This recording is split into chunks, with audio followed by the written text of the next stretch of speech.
Hello दोस्तों, नमस्कार। आप देख रहे हैं यूट्यूब चैनल टेसी पॉइंट। तो उम्मीद करता हूँ कि आप सब लोग बहुत अच्छे होंगे और आपकी तैयारी बहुत अच्छी चल रही होगी।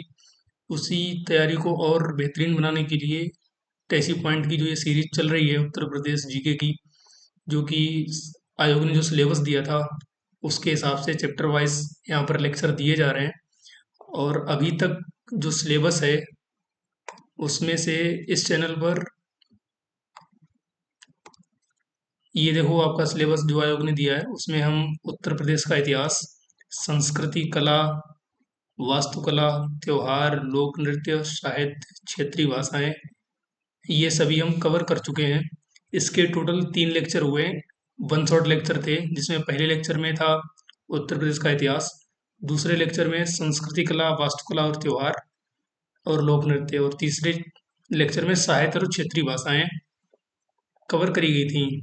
बहुत ही बेहतरीन लेक्चर हैं। अगर आपने वो नहीं देखे तो आप देख लें, और देखे हुए हैं तो आप इस वीडियो में कंटिन्यू रह सकते हैं। नहीं देखे तब भी रह सकते हैं, बाद में देख लेना। तो जो हमारा आज का लेक्चर है इसमें हम बात करेंगे उत्तर प्रदेश के पर्यटन एवं पर्यटक स्थल की। ये हमने चैप्टर क्यों चुना, क्योंकि ये आपके सिलेबस का अगला पोर्शन है। जैसे आप स्क्रीन पर देख पा रहे होंगे, विरासत, सामाजिक रीति रिवाज और पर्यटन। असल में पर्यटन में जो पर्यटन स्थल आते हैं वो विरासत ही हैं, क्योंकि तभी लोग वहाँ पर घूमने जा रहे हैं, क्योंकि वो इतिहास से संबंधित हैं। उनका सामाजिक, धार्मिक, सांस्कृतिक महत्व है, वहाँ की कुछ रीति रिवाजें हैं। तो उन सबको हम आज इस लेक्चर में कवर करेंगे। तो ये तीनों टॉपिक हैं, ये आज इस लेक्चर में कवर किए जाएंगे। ठीक है। तो आज का हमारा टॉपिक है उत्तर प्रदेश पर्यटन एवं पर्यटक स्थल, टूरिज्म एंड टूरिस्ट प्लेस। तो टाइम ना बर्बाद करते हुए वीडियो स्टार्ट करते हैं। चलिए, तो पहले हम बात करेंगे उत्तर प्रदेश के पर्यटन एवं पर्यटन स्थलों की। तो उससे पहले हम जो इसके डिपार्टमेंट हैं उनके बारे में थोड़ा जान लेते हैं। बात करें पर्यटन विभाग की स्थापना, वो 1956 में हुई थी। पर्यटन निदेशालय की स्थापना 1972 ईस्वी में। पर्यटन विकास निगम 1974 में। तो ये 3 डिपार्टमेंट हैं। बात करें प्रथम पर्यटन नीति कब आई थी, 1998 में। ये मैं उत्तर प्रदेश की बात कर रहा हूँ स्पेशली, तो इसका थोड़ा ध्यान रहे। और जो प्रथम पर्यटन नीति आई थी उसमें कुल 7 परिपथों का चुनाव किया गया था। तो इन परिपथों से जो है इनके नाम पूछ लिए जाते हैं। तो वो 7 परिपथ कौन से थे, परिपथ या सर्किट इनको बोल लें। तो पहला था बौद्ध परिपथ, ब्रज परिपथ, विंध्य परिपथ, अवध परिपथ, बुंदेलखंड जल विहार, वन्य साहसिक पर्यटन। ठीक है। ये जो इनका नाम दिया गया ना, तो इससे बौद्ध परिपथ हो गया। तो इसमें जो गौतम बुद्ध जी से जो भी रिलेटेड जगह हैं उनका विकास, उनके बारे में प्रचार प्रसार करना, उनको सौंदर्यीकरण करना, उनका सौंदर्यीकरण करना। इसी तरह से अलग अलग क्षेत्र का, जो ब्रज क्षेत्र का हो गया, विंध्य क्षेत्र का हो गया, अवध का हो गया, बुंदेलखंड जल विहार। ठीक है। तो ये सारी चीजें जो प्रथम पर्यटन नीति आई थी 1998 में। ठीक है। तो उसमें ये कवर किया गया था। इसी क्रम में हम आगे बढ़े। ये तो थी प्रथम पर्यटन नीति की बात। अब बात करेंगे नई पर्यटन नीति जो 2022 में आई थी, इसके बारे में जान लेते हैं। तो जो नई पर्यटन नीति है, तो ये कब आई, 2022 में आई। इसमें टोटल कितने सर्किट हैं, इसमें टोटल 12 सर्किट हैं। और जो पहली नीति आई थी उसमें टोटल 7 सर्किट थे। तो ये हमें यहाँ पे ध्यान रखना है, पहली वाली में 7 थे और दूसरी वाली में टोटल 12 सर्किट थे। इन 12 सर्किटों के नाम कुछ इस प्रकार हैं, स्क्रीन पर आप देख पा रहे होंगे। रामायण सर्किट, कृष्ण या ब्रज सर्किट, बौद्ध circuit, Mahabharat circuit, Shaktipeeth circuit, आध्यात्मिक, सूफी Kabir circuit, Jain circuit, Bundelkhand, wildlife, craft circuit और स्वतंत्रता संग्राम सर्किट। तो वही चीजें हैं कि जो जो इन चीज़ों से रिलेटेड जो जो जगह हैं उनका विकास किया जाएगा। वहाँ पर फंड्स जनरेट किए जाएंगे, प्रोवाइड किए जाएंगे, समझे। तो ये सारी चीज़ें नई पर्यटन नीति 2022 के अंतर्गत करी गई हैं। जैसा कि आप जान रहे हैं, उत्तर प्रदेश का इतिहास बहुत ही गौरवशाली रहा है। यहाँ पर बहुत सारी चीज़ें हैं कल्चर को लेके, जो कि हम पहले लेक्चर में बता चुके हैं। तो उन सभी जगहों का जितना विकास किया जाएगा वहाँ पर उतने ही पर्यटक आएंगे, जिससे सारी इकोनॉमी, उससे इकोनॉमी की ग्रोथ होती है, इकोनॉमी जनरेट होती है। ठीक है। तो ये सारे पॉइंट थे। तो हमें क्या याद रखना है, कि प्रथम पर्यटन नीति में 7 थे और दूसरी जो नई पर्यटन नीति आई 2022 में, उसमें टोटल 12 मेगा सर्किट थे। तो ये थोड़े पॉइंट हैं। बाकी आप इसमें देखें कौन से नए नए पॉइंट ऐड हुए, जैसे नए नए सर्किट जो ऐड हुए 7 से 12 हुए, तो 5 कुछ एक्स्ट्रा ऐड हुए हैं, तो उनको आपको पढ़ लेना है। बात करें उत्तर प्रदेश के जो प्रमुख पर्यटक स्थल हैं उनमें से कौन कौन से हैं, वो किस लिए फेमस हैं, तो हम शुरुआत करेंगे आगरा से। आगरा शहर बहुत ही प्रसिद्ध शहर है, जिसकी स्थापना सिकंदर लोदी ने करी थी 1504 ईस्वी में, और इसको राजधानी बनाया था सिकंदर लोदी ने 1506 में। 1504 में इसकी स्थापना करी और 1506 में से राजधानी बनाया। कहाँ से बनाया? दिल्ली से आगरा अपनी राजधानी ले आया। ठीक है। नेक्स्ट बात करें आगरा के ताजमहल की, जिसको 1632 ईस्वी में शाहजहां ने बनवाया। आगरा का किला अकबर ने बनवाया था। इससे पहले का जो लेक्चर हुआ था संस्कृति और कला वाला, उसमें इन सब के बारे में विस्तृत जानकारी दी गई है। यहाँ पर हम बस जो इम्पोर्टेंट पॉइंट है उनको डिस्कस करेंगे। ठीक है। इसी क्रम में हम आगे बढ़ेंगे। जो हमारा हमारा अगला शहर है वो है अयोध्या नगरी। सरयू नदी के तट पर ये स्थित शहर है, बहुत ही प्राचीन शहर है। प्राचीन नाम में इसको अयाजसा के नाम से जाना जाता था। भगवान श्री राम की जन्मस्थली है। तो यहाँ पर भगवान श्री राम की जन्मस्थली तो है ही अयोध्या, साथ में जो जैन धर्म के प्रथम तीर्थंकर थे आदिनाथ जी, जिनको हम ऋषभदेव जी के नाम से भी जानते हैं, उनका भी ये जन्म स्थान है। अजीतनाथ जी, अनंतनाथ जी का भी ये जन्म स्थान है। तो यहाँ पर ये जो प्रमुख तीर्थंकर जी हैं, इनके जन्म यहीं अयोध्या नगरी में हुए थे। तो इस वजह से जैन धर्म की दृष्टि से भी अयोध्या बहुत ही इम्पोर्टेंट है। बात करें अयोध्या कौशल जनपद में आती थी। तो कौशल जनपद के दो भाग थे जब बौद्ध काल का समय चल रहा था। तो जो उत्तरी भाग था कौशल का, वो उसकी राजधानी साकेत या अयोध्या थी, और दक्षिणी भाग जो था उसकी राजधानी श्रावस्ती थी। प्रमुख पर्यटन स्थलों की बात करें तो श्री राम जन्मभूमि, हनुमानगढ़ी, ये मंदिर बहुत ही प्रसिद्ध मंदिर है। राम की पैड़ी, मणिपर्वत, कनक भवन सरकार, जैन श्वेतांबर मंदिर, बिरला मंदिर और बहु बेगम मकबरा। तो ये सारी जगह जो है बहुत ही फेमस हैं अयोध्या नगरी में। इसी क्रम में हम आगे बढ़ेंगे तो हमारा अगला शहर है वाराणसी। आप बस सुनते जाइए, क्योंकि आपको ये शहर तो थोड़े बहुत तो पता ही होंगे। बस आपको याद क्या रखना है, जो यहाँ पर नए नए नए तो नहीं है, जो प्राचीन मंदिर हैं जिनके नाम हो सकता है आपको ना पता हो, बस उनको ध्यान रखना है, क्योंकि वहाँ से क्वेश्चन डायरेक्ट आता है। ठीक है। वाराणसी की बात करें तो वाराणसी का प्राचीन नाम काशी था, जो कि एक आध्यात्मिक और पौराणिक नगरी है, जिसका सर्वप्रथम उल्लेख अथर्ववेद में मिला था। उसके बाद रामायण महाभारत में भी इसका उल्लेख मिलता है। बात करें प्रमुख पर्यटन स्थलों की, तो काशी विश्वनाथ मंदिर, आप जानते हैं काशी विश्वनाथ मंदिर के लिए ही प्रसिद्ध है। बाबा विश्वनाथ का मंदिर बहुत ही सुंदर मंदिर है। अन्नपूर्णा मंदिर, माता अन्नपूर्णा का मंदिर, संकट मोचन हनुमान मंदिर, तुलसी मानस मंदिर और रामनगर किला, ये यहाँ के प्रमुख पर्यटन स्थल हैं। बात करें गंगा के तटों की, तो गंगा के तट पर यहाँ पर कुल 84 घाट हैं, जिसमें से प्रमुख घाट जो हैं वो हैं 80 घाट, तुलसी घाट, हरिश्चंद्र घाट, अहिल्याबाई घाट, जानकी घाट, मणिकर्णिका घाट, हरिश्चंद्र घाट, रामकथा संग्रहालय, पिशाच मोचन मंदिर, दुर्गा कुंड और सीता कुंड। ये यहाँ पर हाईलाइट इसलिए नहीं किए क्योंकि ये सारे ही इंपॉर्टेंट हैं। किस किस को हाईलाइट करें, यहाँ पर जो रखा है वो सभी हाईलाइटेड, सभी इंपॉर्टेंट है, सारा का सारा कंटेंट। ठीक है। क्योंकि बनारस के बारे में जितना कहा जाए उतना कम है, इसलिए हमने यहाँ पर बहुत ही सेलेक्टिव चीज़ें रखी है। इसलिए आप जो इस वीडियो में जो भी चीज़ें मेंशन है उनको अच्छे से याद कर लेना। नेक्स्ट इसी क्रम में हम बढ़ेंगे। अगला शहर है प्रयागराज। प्रयागराज का नाम जो है अकबर ने बदलकर इलाहाबाद कर दिया था, और यहाँ पर प्रत्येक 12 वर्षों में महाकुंभ होता है और 6 वर्षों में अर्ध कुंभ मेले का आयोजन किया जाता है। प्रतिवर्ष ये माघ नहीं होगा, ये माघ है, माघ मेला जो होता है, माघ मेले का प्रतिवर्ष आयोजन होता है।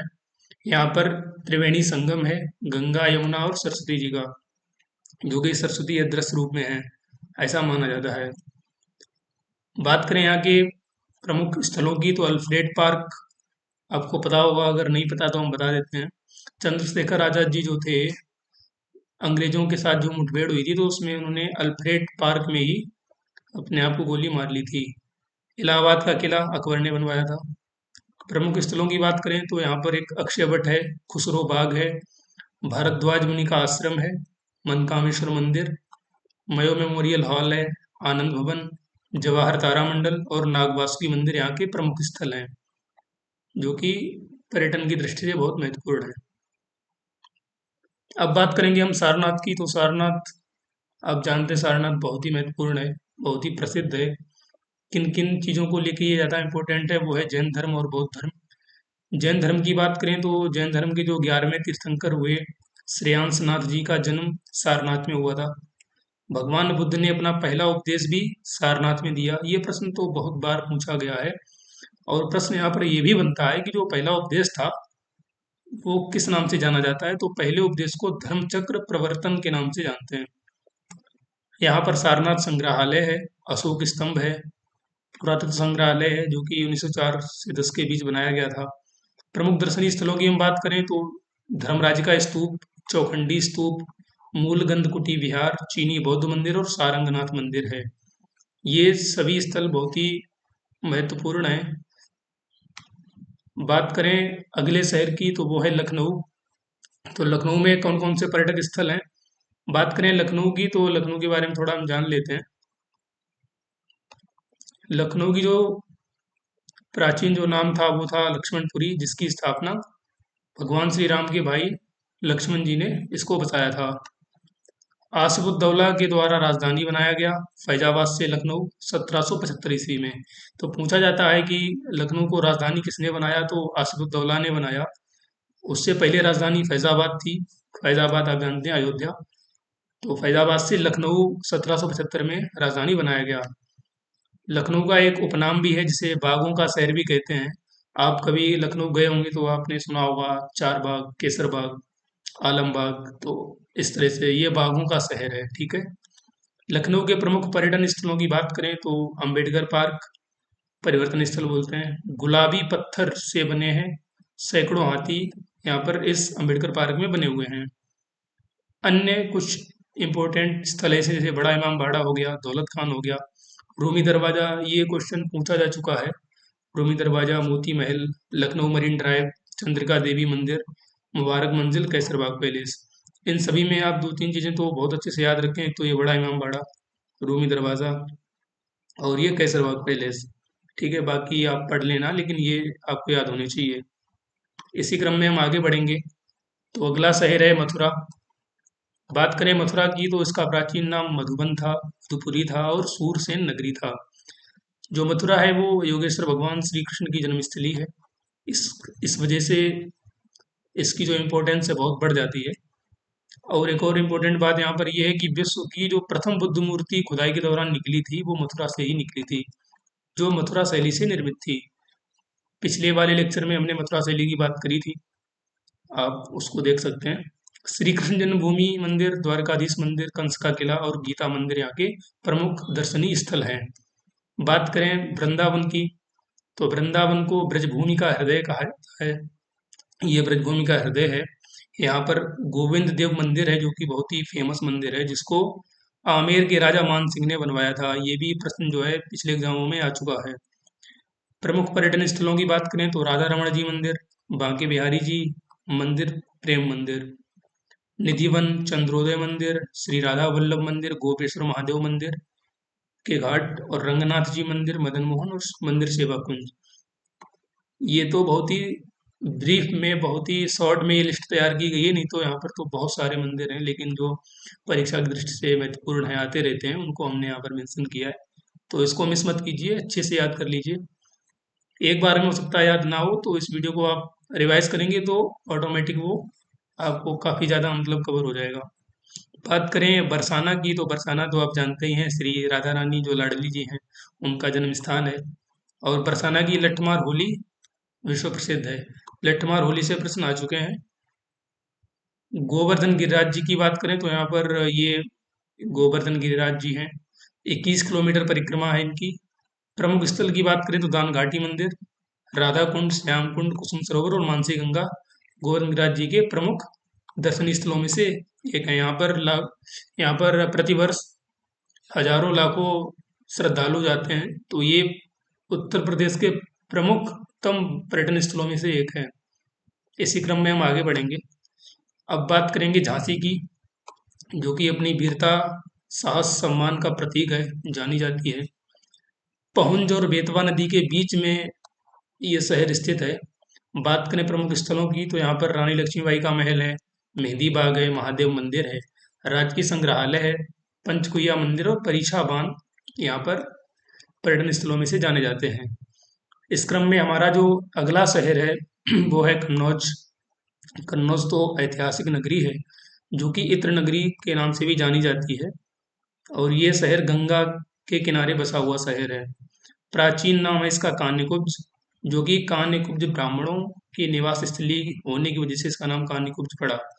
सम्राट हर्षवर्धन की ये राजधानी था, और सम्राट हर्षवर्धन के समय कन्नौज का नाम नगर महोदय श्री था। ये बहुत इंपॉर्टेंट है, इसको अच्छे से याद कर लेना।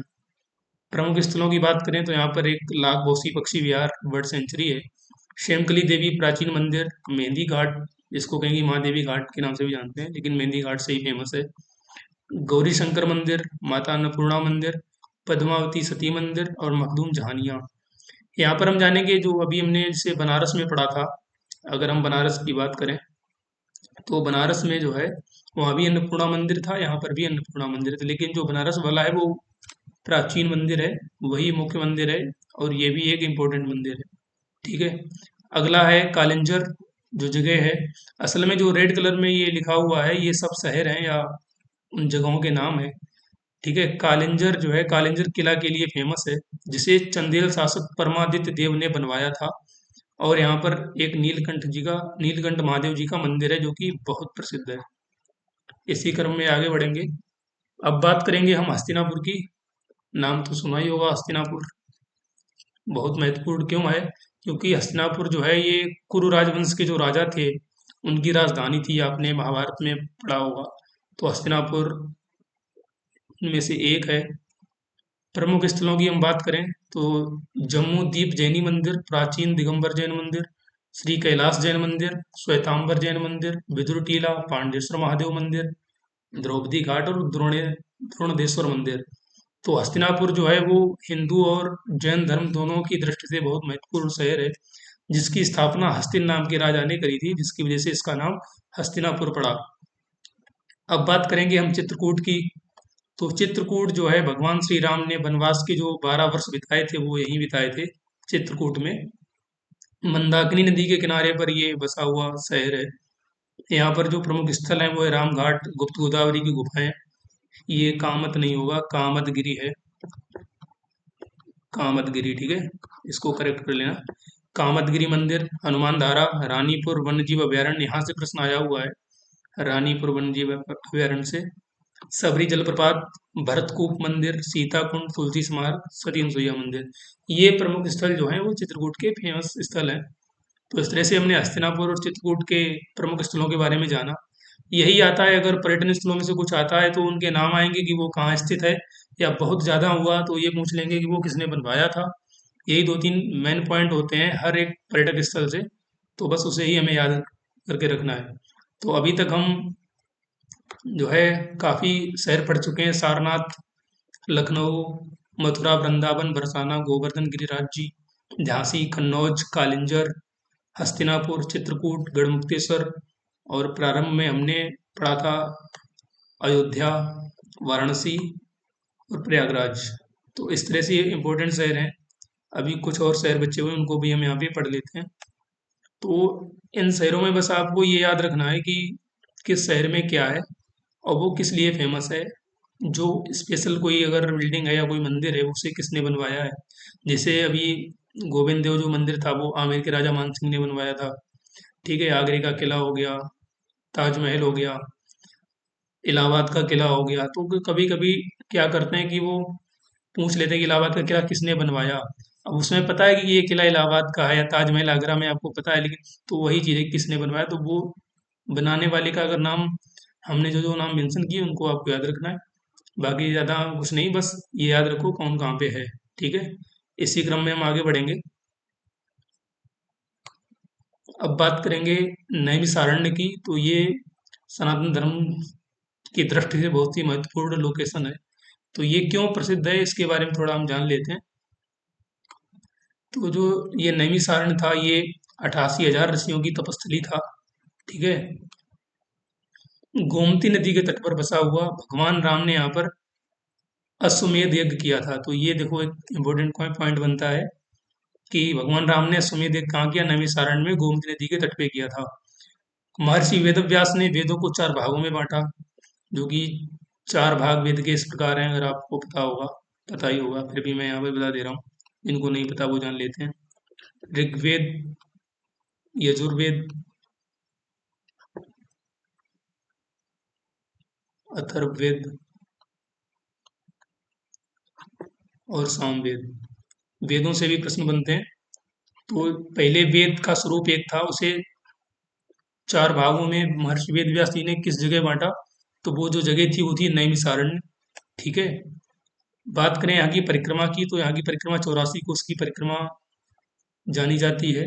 प्रमुख स्थलों की हम बात करें तो वो व्यास गद्दी, अब इसे पता है कि वेद व्यास जी ने यहाँ पर वेदों को बांटा है, तो व्यास गद्दी है। ये हनुमानगढ़ी है। ललिता देवी मंदिर, भूतेश्वर नाथ मंदिर, राजघाट पंचमुखी हनुमान मंदिर, चक्र तीर्थ बहुत फेमस जगह है, दशाश्वमेध टीला, पांडव किला। अभी आपको यहाँ पर कंफ्यूज नहीं होना है कि एक हनुमानगढ़ी आपको अयोध्या में भी, जब हम अयोध्या को पढ़ रहे थे तो वहाँ पर भी हनुमानगढ़ी था, जिसे हम आपको दिखा देते हैं। आप यहाँ पर देख पा रहे होंगे कि यहाँ पर भी हनुमानगढ़ी एक मंदिर है। तो ये वाला जो मंदिर है, ये मंदिर विश्व प्रसिद्ध मंदिर है। हालांकि जहाँ जहाँ भी प्रमुख प्रमुख लोकेशन है वहाँ पर हनुमानगढ़ी के मंदिर होते हैं। लेकिन अगर आपको पूछा जाए हनुमानगढ़ी मंदिर किस शहर में है, तो आप अयोध्या को ही टिक करेंगे। ठीक है। आगे बढ़ते हैं। नैमिषारण्य। और बात करें दशाश्वमेध टीला, तो देखो ये दशाश्वमेध टीला है, और जो बनारस में जो घाट है वो दशाश्वमेध घाट है। तो आपको ये ध्यान रखना है कि वो घाट पूछ रहा है या टीला पूछा जा रहा है। अगर घाट पूछेगा तो बनारस वाराणसी, टीला तो नैमिषारण्य। ठीक है। और नेक्स्ट है पांडव किला। इसी क्रम में हम आगे बढ़ते हैं। अब बात करेंगे बिठूर की। ये कानपुर के पास में बसा हुआ शहर है, कस्बा है। ये 1857 का जो प्रथम भारतीय स्वतंत्रता संग्राम हुआ था उसका, उनमें से एक ये स्थल है। जो जो उस टाइम पे जो उत्तर प्रदेश की जो लोकेशन थी उनमें से एक बिठूर भी था। और बिठूर किस लिए फेमस है? एक तो ये मतलब ये फ्रीडम फाइटर्स जो भी यहाँ हुआ था उसके लिए। उसके बाद जो प्रमुख स्थल है इसके, उनमें से एक पौराणिक महर्षि वाल्मीकि आश्रम है। नानाराव पेशवा का स्मारक उद्यान भी है। ध्रुव टीला है। प्रसिद्ध ब्रह्मवर्त घाट है। और टिकेत राय का मंदिर भी यहाँ पर है। तो पूछा यहाँ पर ये जाता है, एक सेकंड गाइस। तो यहाँ पर ये पूछा जाता है कि एक क्वेश्चन और बनता है कि रामायण की जो रचना थी वो वेद व्यास जी ने, सॉरी वाल्मीकि जी ने कहाँ पे करी थी? तो वो ब्रह्मवर्त घाट पे करी थी। ठीक है। तो रामायण की रचना यहीं बिठूर में ही हुई थी। अगर बिठूर दिया जाए तो बिठूर टिक करिए, और ये प्रश्न आ चुका है पहले। और अगर बिठूर नहीं दिया है तो ब्रह्मवर्त वहां पर दिया गया होगा, तो ब्रह्मवर्त टिक कर दीजिए। नेक्स्ट है सहारनपुर। सहारनपुर की हम बात करें तो यहाँ पर माता शकंभरी देवी का मंदिर है। बहुत ही अच्छा मंदिर है। और यहाँ पर दारुल उलूम देवबंद भी है। बाराबंकी की बात करें तो यहाँ पर प्रमुख स्थल सिद्धेश्वर महादेव मंदिर और कृंतेश्वर महादेव मंदिर। देवरिया, देवरा बाबा का आश्रम है यहाँ पर, और दुग्धेश्वर नाथ मंदिर है। जो देवरा बाबा के नाम से ही मुझे लगता है इसका नाम देवरिया पड़ा है, सुनने में एक सा लग रहा है। इसी क्रम में आगे बढ़ते हैं। ये गैस मुझे पता नहीं है, आप मुझे बताएं क्या ये सही है। अगला है कि कुशीनगर की हम बात करें तो कुशीनगर भी बहुत ही फेमस जगह है। क्यों फेमस है? एक तो ये मल्ल महाजनपद की राजधानी थी, और जो महात्मा गौतम बुद्ध का महापरिनिर्वाण हुआ था वो कुशीनगर में ही हुआ था। तो क्वेश्चन यहाँ से बहुत बार आया है कि गौतम बुद्ध का महापरिनिर्वाण किस जगह हुआ था? तो वो कुशीनगर में हुआ था। कुशीनगर में रामभर स्तूप है, श्रीलंका मंदिर, चीनी बौद्ध मंदिर, वत्थई मंदिर, बुद्ध संग्रहालय है। एक पॉइंट और बनता है कि जैन धर्म के जो 24वें और अंतिम तीर्थंकर थे महावीर स्वामी, उन्होंने पावापुरी में अपने जीवन का अंतिम उपदेश दिया था और निर्वाण प्राप्त किया था। तो जो पावापुरी जो जगह है वो कुशीनगर के अंतर्गत ही आती है। तो इस वजह से कुशीनगर जो है वो जैन धर्म और बौद्ध धर्म दोनों ही दृष्टि से महत्वपूर्ण शहर है। बात करें गाजीपुर की, तो गाजीपुर गंगा के तट पर स्थित एक शहर है। यहाँ पर जो प्रमुख स्थल है वो है दादरी घाट, जलालाबाद का किला, लॉर्ड कॉर्नवालिस का मकबरा, इसलिए गाजीपुर जाना जाता है। अगला और हमारा अंतिम जो शहर है इस श्रृंखला में वो है कंपिल, जिसका प्राचीन नाम कांपिल्य था। ये पांचाल महाजनपद जो था उसकी राजधानी था। हिंदू धर्म में इसकी क्या महत्ता है कि महाभारत काल में द्रौपदी स्वयंवर यही हुआ था। और जैन धर्म में इसकी महत्ता जो है वो है कि तीर्थ में जो 13वें तीर्थंकर थे भगवान विमलनाथ जी, उनकी ये जन्मभूमि है। जहाँ जहाँ पर जैन तीर्थंकरों की जन्मभूमियाँ हैं, जो शहर, वो सब आप याद कर लीजिए क्योंकि वहाँ से प्रश्न आते हैं। सिर्फ अगर बात करी जाए UP triple S C AGTA की ही नहीं, जहाँ जहाँ भी यूपी जी के क्वेश्चन आएंगे, चाहे वो यूपी पेट हो, ARO का एग्जाम हो, तो ये जो श्रृंखला हमारी चल रही है 83 पॉइंट पे, ये लेक्चर आपको बहुत ही हेल्पफुल होंगे। और जो जो पॉइंट है इसमें हाईलाइट किए गए हमने, वो आप उनको थोड़ा रिवाइज कर लीजिए। तो ये था हमारा आज का लेक्चर। तो गाइस कैसा लगा ये लेक्चर आप हमें कमेंट सेक्शन में बताएं। बाकी जो भी AGTA का सिलेबस है उसके हिसाब से ही हम अपने लेक्चर लेते रहेंगे। और हमसे जुड़ने के लिए धन्यवाद। बाकी एक चीज़ और बता दें कि अभी तो ये लेक्चर चल रहे हैं, लेक्चर के साथ साथ आपको आपकी प्रैक्टिस के लिए प्रैक्टिस सेशन भी लाए जाएंगे, जिसमें हम चैप्टर वाइज और पूरे के पूरे जो पूरा पूरा सेक्शन है, जैसे यूपी जीके का ही पूरा सेक्शन हो गया, पहले तो चैप्टर वाइज और पूरे के साथ में ही हम उनके प्रैक्टिस क्वेश्चन करवाएंगे ताकि आपकी तैयारी और अच्छी हो सके और चीज़ों को आप अच्छे से रिकॉल कर सकें। तो हमसे जुड़ने के लिए धन्यवाद। पढ़ते रहिए। तब तक के लिए नमस्कार। जय हिंद, जय भारत।